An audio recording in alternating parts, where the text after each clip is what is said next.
There are three goals of the interdisciplinary program: inquiry, epistemology, and integration.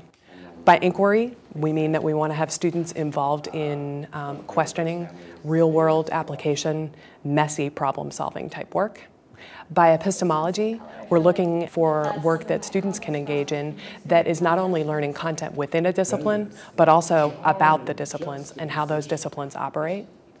And by integration, we're looking at how students will come to use the different disciplines that they're working with.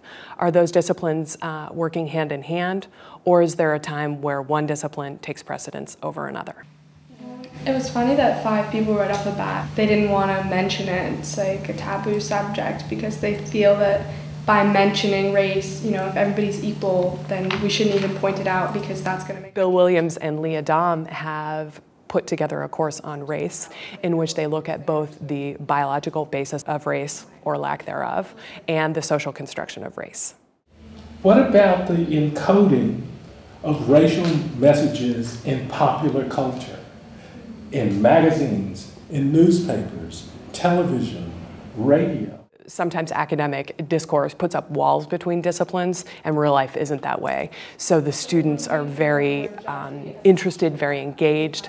And then another benefit to the interdisciplinary work is that it tends to revolve around aspects of one's own interests from a disciplinary perspective that we're most passionate about. So the students feed on our passions and a lot of times embrace them.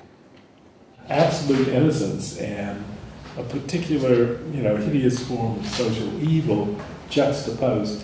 And that cover goes beyond the article, and Alana is suggesting that the article itself goes beyond the evidence. Dana Koistra has put together a course on immigration, looking both at literature with regard to immigration and also some of the historical understandings that we have of immigration. So to me, the big question when it comes to immigration is who's an American?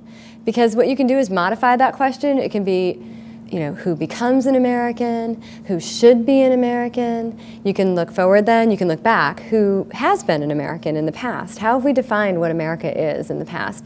And then I can say, well, how would an economist answer that question? Or how would a historian answer that question? Or how does Junot Diaz and this story answer that question?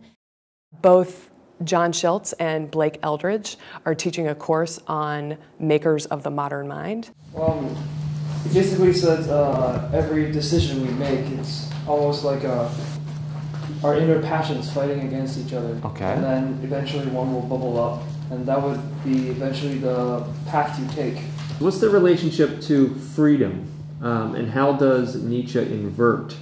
So Darwin drew a number of conclusions based upon a certain set of assumptions. Nietzsche adopted many of those same assumptions and drew a completely different set of conclusions as a result. And so we're looking at the kind of dynamic and robust nature of inquiry and how shared assumptions can ultimately lead to very divergent and different conclusions. If for your whole life you've been every day hunting and scouring for your own food, and then you live to a city where everything is just done for you, how are you supposed to replicate that feeling of freedom? The second aspect of this course is a familiarity with the specific thinkers that have contributed, I think, most to our understanding of ourselves and what it means to be a citizen in the modern world.